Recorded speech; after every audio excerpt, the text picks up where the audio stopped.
মহারাজ একটা কথা বলবো? বল। আপনাদের তিনজনেরই ছদ্মবেশটা কিন্তু দারুণ হয়েছে, কাউকে চিনতে পারা যাচ্ছে না। না চিনতে পারাটাই তো দরকার। এখানেই নামিয়ে দাও। মহারাজ, এবার আমাদের নামতে হবে, আমাদের পরীক্ষাটা দিতে হবে। চলো মন্ত্রী, তুমি আমার পেছন পেছন এসো। মন ভরে তোমার পরাজয়টাকে উপভোগ করো গোপাল। ঠিক আছে।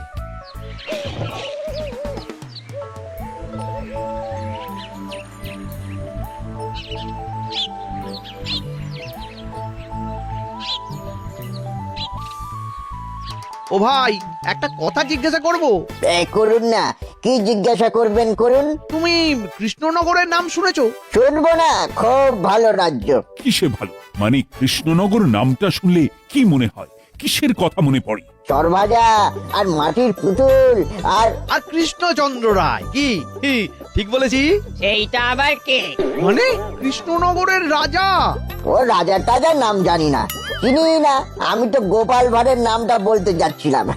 এই কৃষ্ণনগরের প্রজারা কত ভাগ্যবান, তারা গোপাল ভাঁড়কে দেখতে পায়। হ্যাঁ, আমরা শুধু নাম শুনেই গেলাম। ব্যাস, প্রথমেই মন্ত্রী মশাই কাবু। আমার কষ্ট হচ্ছে শুধু মহারাজের জন্য। তোমরা গোপাল ভাঁড়কে দেখেছো? আমরা একদিন কৃষ্ণনগরে যাব শুধুমাত্র গোপাল ভাঁড়কে একটু কাছ থেকে দেখতে। শুনেছি ওনার কত বুদ্ধি। এইরকম একজন বুদ্ধিমান মানুষ যদি আমাদের এই বর্ধমানে থাকতো। উফ, এই, এখান থেকে চলো তো। খেলাটা বেশ জমেছে।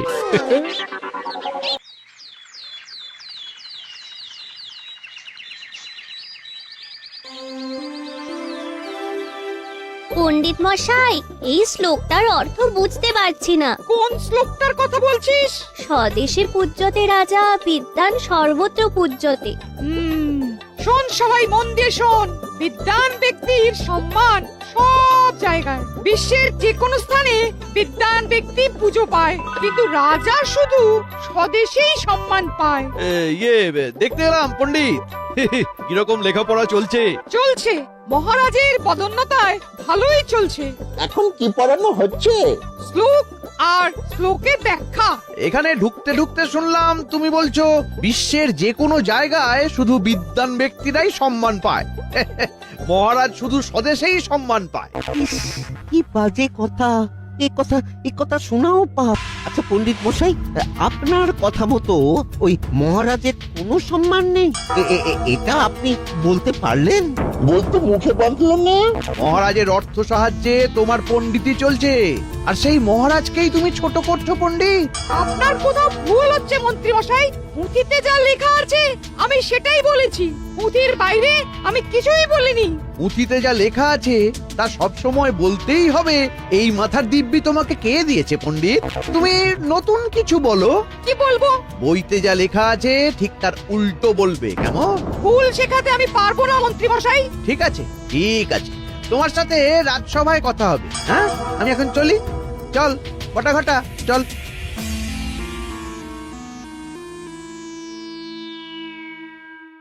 পুঁথিতে যা লেখা আছে তা সত্যি, ভুল শিখবি না, ভুল জানবিও না।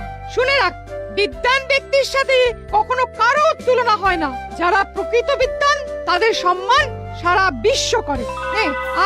আজ এই পর্যন্ত, ঠিক আছে?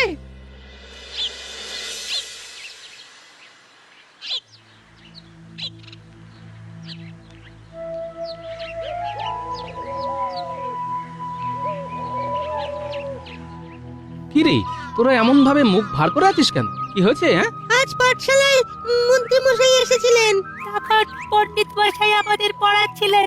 আচ্ছা দাদু, রাজা মশাইকে শুধু দেশেই চেনে, আর বিদ্বান ব্যক্তিকে সবাই চেনে?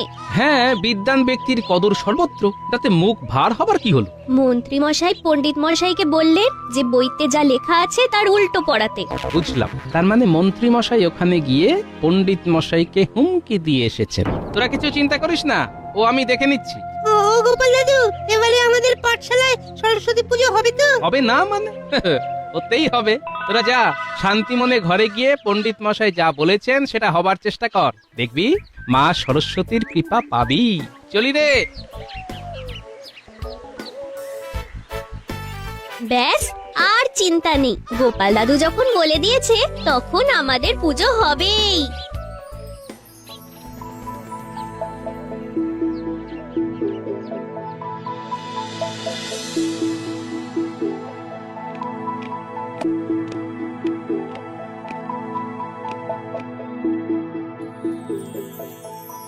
মন্ত্রী, আজকে সভা শুরু করো। মন্ত্রী মশাই শুরু করার আগে আমার একটা নিবেদন আছে মহারাজ। কি নিবেদন? মহারাজ, ওই বসন্ত পঞ্চমী তো এসে গেল, পাঠশালাতে তো বিদ্যাদেবীর আরাধনাটা করতে হবে। হ্যাঁ, হবে তো। ও পণ্ডিত, কবে পুজো? পুজো আর 10 দিন বাকি। কাজ শুরু করে দাও। আজই পুটোপাড়ায় গিয়ে একটা ভালো প্রতিমা পছন্দ করে অগ্রিম দিয়ে দাও, আর খাজাঞ্চিকে বলে যা লাগে নিয়ে নাও। এই বিষয়ে আমার কিছু বলার আছে মহারাজ। এই শুরু হলো মহারাজের কান ভাঙানি। উফ, সত্যি পারেন বটে, লাগানো ভাগানো একদম সর্বশ্রেষ্ঠ। আগের কথাটা আগে হোক মন্ত্রী মশাই, এত তাড়া কেন? না না না না না, আগে আমার কথা হবে, তারপর মহারাজ সিদ্ধান্ত নেবেন পণ্ডিতের পাঠশালায় সরস্বতী পুজোর জন্য মহারাজ অর্থ দেবেন কিনা। বলো মন্ত্রী, তোমার কথাটাই আগে শুনি। মহারাজ, এই পণ্ডিত তার ছাত্রদের কি শেখাচ্ছে জানেন? কি শেখাচ্ছে?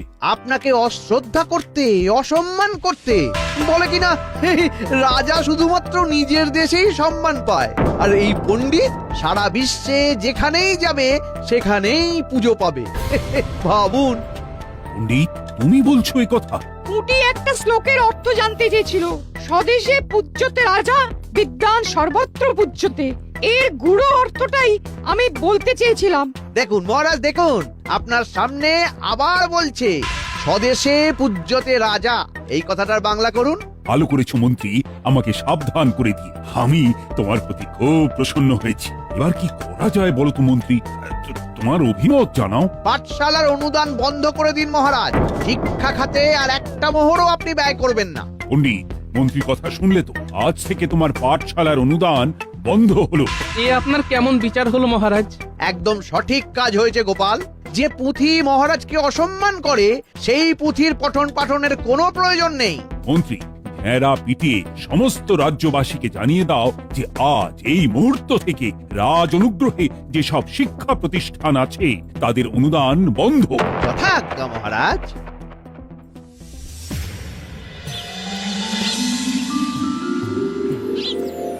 কি থেকে কি হলো? শিক্ষা নেই, তাই এই রাজ্যে বিদ্যাদেবীও নয়। তাহলে আমরা আছি কেন? আমাদেরও এক্ষুনি চলে যাওয়া উচিত। চলে যাওয়া মানে তো হেরে যাওয়া। আমি হেরে যাব না, মন্ত্রী মশাইকে যোগ্য জবাবটা দিতে হবে বই কি। কাল থেকে আমার বাড়িতে পাঠশালা চলবে। হ্যাঁ, এটা ঠিক বলেছেন পণ্ডিত মশাই, বিদ্যাদেবীর আরাধনা চলবে। শুনুন শুনুন শুনুন, মহারাজ ঘোষণা করেছেন যে আজ থেকে সমস্ত শিক্ষা প্রতিষ্ঠানের ওপর থেকে অনুদান তুলে নেওয়া হলো। মহারাজ পাঠশালা বা অন্য যে কোনো শিক্ষা প্রতিষ্ঠানে সরস্বতী পুজো করবেন না। শুনুন। ঠিক আছে মন্ত্রী মশাই, আপনি ডালে ডালে গেলে আমি যাই পাতায় পাতায়। আর আপনি পাতায় পাতায় গেলে আমার যাত্রা চালক শিরায় শিরা। তাহলে এই বিদ্যা আর অবিদ্যার লড়াই শুরু। জয় আমাদের হবেই।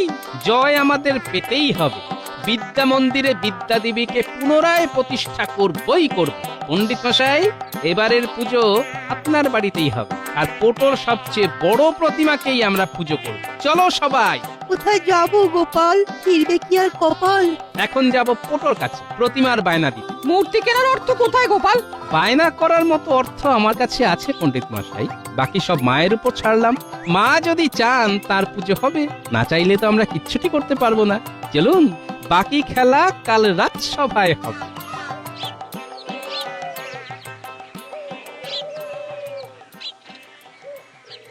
শুনুন শুনুন শুনুন, মহারাজ ঘোষণা করেছেন যে আজ থেকে সমস্ত শিক্ষা প্রতিষ্ঠানের ওপর থেকে অনুদান তুলে নেওয়া হলো। মহারাজ পাঠশালা বা অন্য যে কোনো শিক্ষা প্রতিষ্ঠানে সরস্বতী পুজো করবেন না। শুনুন শুনুন শুনুন। হ্যাঁ, যা চলে শিক্ষায় কোপ, এটা মহারাজের কেমনতর ব্যবহার। কাকা কি বলে গেল?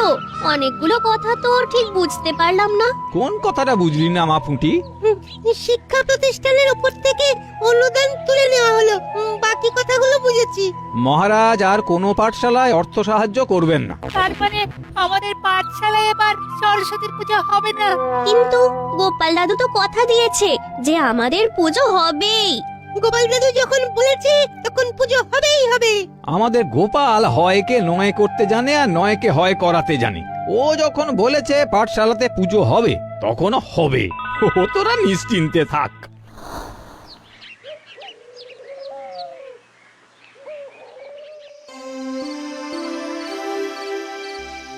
মহারাজ, এটা কি করলেন মহারাজ? রাজ্যের শিশুরা শিক্ষা পাবে না? না, পাবে না। যে শিক্ষা মহারাজকে ঘৃণা করাতে শেখায় সেই শিক্ষার কোনো প্রয়োজন নেই। শিক্ষা আপনাকে ঘৃণা করতে শেখায়? এরকম অদ্ভুত কথা আপনার মাথায় কে ঢোকালো মহারাজ? পণ্ডিত আমার খেয়ে আমার পরে ছাত্রদের শেখাচ্ছে স্বদেশে পূজ্যতে রাজা, বিদ্বান সর্বত্র পূজ্যতে। কথাটা তো সত্যি। সত্যি? তুমি আমার অর্ধাঙ্গিনী হয়েও এই কথা বলছো? আজ আমার চোখ খুলে দিয়েছে আমার মন্ত্রী। মন্ত্রী আপনার চোখ খুলে দেয়নি মহারাজ। ওই মন্ত্রী আপনার খোলা চোখে খুব চতুরতার সাথে অন্ধ করে দিয়েছে। আপনি প্রকৃত সত্যটাকে দেখতেই পাচ্ছেন না।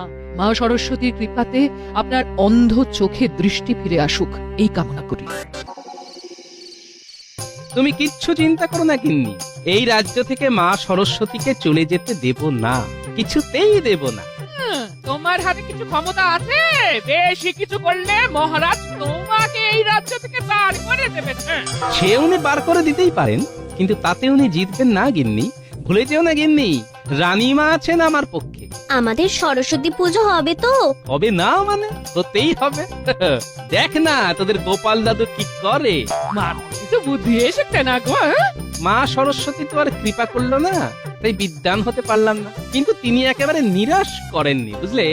বুদ্ধি কিছু দিয়েছেন ঘটে, সেই বুদ্ধির জোরে কিছু একটা তো করবই গিন্নি। যাক, তাহলে পুজো হবে। হবে মানে? তোদের প্রতিমার বায়না দেওয়া পর্যন্ত হয়ে গেছে। আর ভোগ পাত্রে খাওয়া? সেটাও হবে। আমি এবারে ভোগ রাঁধবো। দেখো দেখো, আবার ভোগ রাঁধতে গিয়ে পুড়িয়ে ফেলো না গো। যে রাঁধে সে যে চুলও বাঁধে, সেটা আবার প্রমাণ হবে গিন্নি।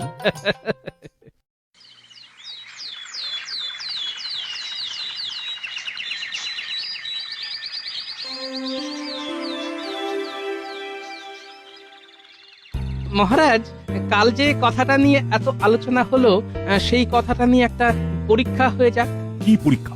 কি পরীক্ষা সেটা বলার আগে একটা আর্জি আছে মহারাজ। বলে ফেলো। সবটা শুনে কিন্তু রেগে গেলে হবে না, সবটা সহজভাবে নিতে হবে। নেব। মহারাজ, আপনার রাজসভায় আপনার ছত্রছায়া থেকে আমার কিছু পরিচিতি হয়েছে। সবাই বলে নাকি আমার বুদ্ধি আছে মহারাজ। বুদ্ধি নয় গোপাল, ওগুলোকে কুবুদ্ধি বলে। তাই সই, কুবুদ্ধি। তা দেশের বাইরেও কিছু মানুষ আমাকে ওই কুবুদ্ধির জন্যই চেনে। উড়িয়ে পেঁচিয়ে কথা না বলে সোজা কথা এসো। মোদ্দা কথাটা বলো তো। হয়ে যাক মহারাজ একটা পরীক্ষা, দেখি আপনাকে কতজন চেনে আর আমাকে কতজন চেনে মহারাজ। তার মানে তুমি দাবি করছো তুমি বিদ্বান? গোপালও বিদ্বান আর আরশোলাও পাখি। হ্যাঁ মহারাজ, আমি দাবি করছি আমি বিদ্বান, পুঁথিগত আমার কোনোই জ্ঞান নেই। সেই জায়গায় আমি একেবারে নিরক্ষর মহারাজ, কিন্তু মানুষের দৈনন্দিন চলার পথে যে বুদ্ধির দরকার হয় সেটা আমার আছে। কথাই আছে না, বুদ্ধিতেই সিদ্ধি। বুদ্ধি আছে যার, বল আছে তার, এই কথাটা সবাই বলে বারংবার। বেশ, তোমার সাথে পরীক্ষাতে রাজি। আর হারলে কি হবে সেটা বল। এই রাজ্য ছেড়ে চিরকালের মতো চলে যাব মহারাজ, আর কোনোদিন আসবো না। আর জিতলে মহারাজ তোমার খুশি মতো যা চাইবে তাই পাবে। ঠিক আছে মহারাজ, আমার চাওয়াটা বলে দিই, খুব ছোট্ট চাওয়া। পাঠশালার পুজোটা প্রতিবারের মতো ধুমধাম করে যেন হয়। ঠিক আছে, তাই হবে মহারাজ। তাহলে কাল থেকেই আমাদের পরীক্ষা শুরু হবে। আমরা প্রথমে যাব বর্ধমান রাজ্যে, তারপর খাম্বাজ। বর্ধমান রাজ্যে? বাহ বাহ বাহ বাহ! বর্ধমান রাজ্যে মহারাজকে সবাই চেনে। খাম্বাজ রাজ্যের লোকজনও আমায় ভালো চেনে। একজন রাজাকে চিনবে না, তা আবার হয় নাকি? এবার পরীক্ষার নিয়ম কানুন গুলো শুনুন। আমরা তিনজনে যাব। তিনজন কে কে? আমি, আপনি আর মহারাজ। তিনজনেই ছদ্মবেশে যাব, আর একটাই প্রশ্ন করব। কি প্রশ্ন? কৃষ্ণনগরের কি বিখ্যাত?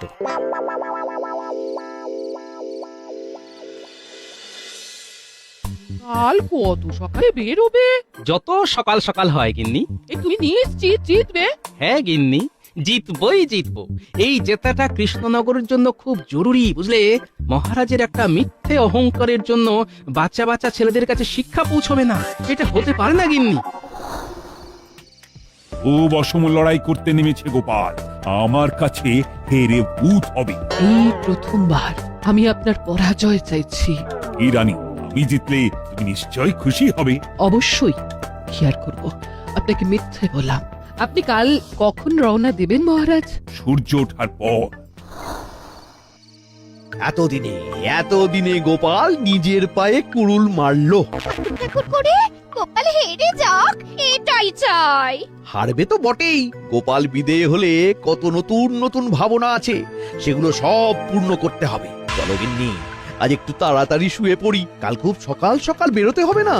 ওহো, আজ খুব খুব আনন্দ করে ঘুমাবো গোপালের চলে যাওয়ার আনন্দে।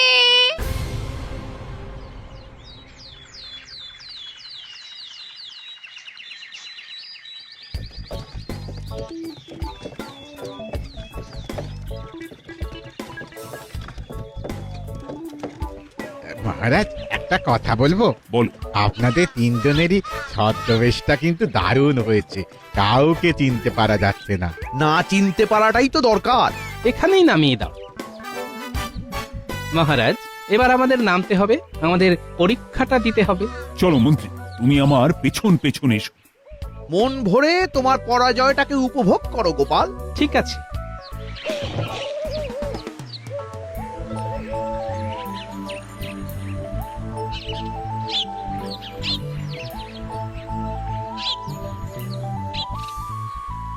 ও ভাই, একটা কথা জিজ্ঞাসা করব। করুন না, কি জিজ্ঞাসা করবেন করুন। তুমি কৃষ্ণনগরের নাম শুনেছো? শুনবো না, খুব ভালো রাজ্য। কিসে ভালো? মানে কৃষ্ণনগর নামটা শুনলে কি মনে হয়? কিসের কথা মনে পড়ে? চরভাজা আর মাটির পুতুল আর আর কৃষ্ণচন্দ্র রায়। কি ঠিক বলেছি? এইটা আবার কে? মানে কৃষ্ণনগরের রাজা। ও রাজা টাজার নাম জানি না, চিনি না। আমি তো গোপাল ভাঁড়ের নামটা বলতে যাচ্ছিলাম। এই কৃষ্ণনগরের প্রজারা কত ভাগ্যবান, তারা গোপাল ভাঁড়কে দেখতে পায়। আমরা শুধু নাম শুনেই গেলাম। ব্যাস, প্রথমেই মন্ত্রী মশাই কাবু। আমার কষ্ট হচ্ছে শুধু মহারাজের জন্য। তোমরা গোপাল ভাঁড়কে দেখেছো? আমরা একদিন কৃষ্ণনগরে যাব শুধুমাত্র গোপাল ভাঁড়কে একটু কাছ থেকে দেখতে। শুনেছি ওনার কত বুদ্ধি। এইরকম একজন বুদ্ধিমান মানুষ যদি আমাদের এই বর্ধমানে থাকতো। এই, এখান থেকে চলো তো। খেলাটা বেশ জমেছে। ওখানে কি যে হচ্ছে কিচ্ছু বুঝতে পারছি না। আমার মনে হচ্ছে আমাদের গোপালই জিতছে। তাই যেন হয়। চলো পোটো পাড়ায়, আমাদের কাজ আমরা করি। হ্যাঁ, গোপাল একটা দায়িত্ব দিয়ে গেছে, এটা আমাদের পালন করতেই হবে।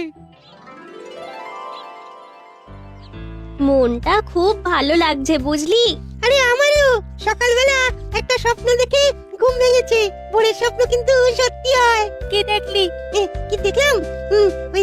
দেখলাম কি ওই পণ্ডিত মশাইয়ের বাড়িতে সরস্বতী পুজো হচ্ছে। গোপাল দাদু ভোগ রাঁধছে, মহারাজ আর রানীমা এসে আমাদের সাথে ভোগ খাচ্ছেন। গোপাল দাদু ঠিক জিতে ফিরবে, আমার মন বলছে।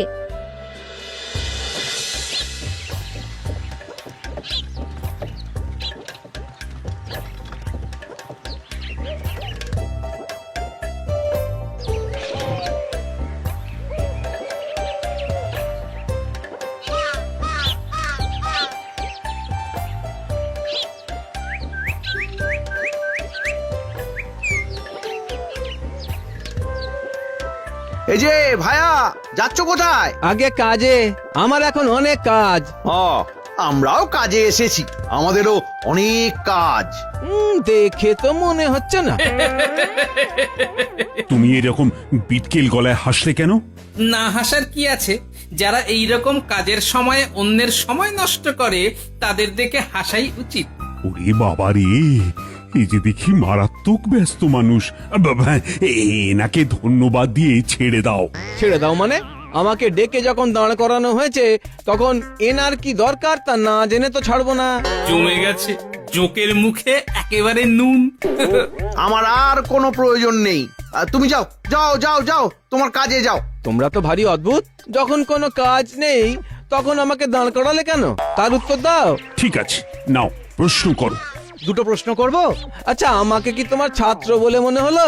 তোমাকে কিন্তু আমার মোটেও পণ্ডিত বলে মনে হচ্ছে না, কিরকম একটু কুচুটে কুচুটে লাগছে।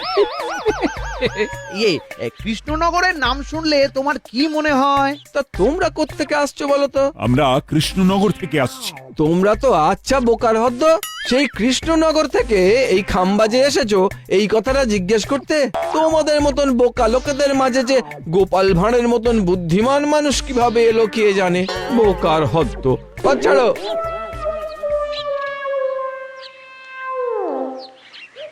ফিরে চলো, আমি আমার উত্তর পেয়ে গেছি। কি উত্তর পেলেন মহারাজ? দেশে পূজ্যতে রাজা আর বিদ্বান সর্বত্র পূজ্যতে।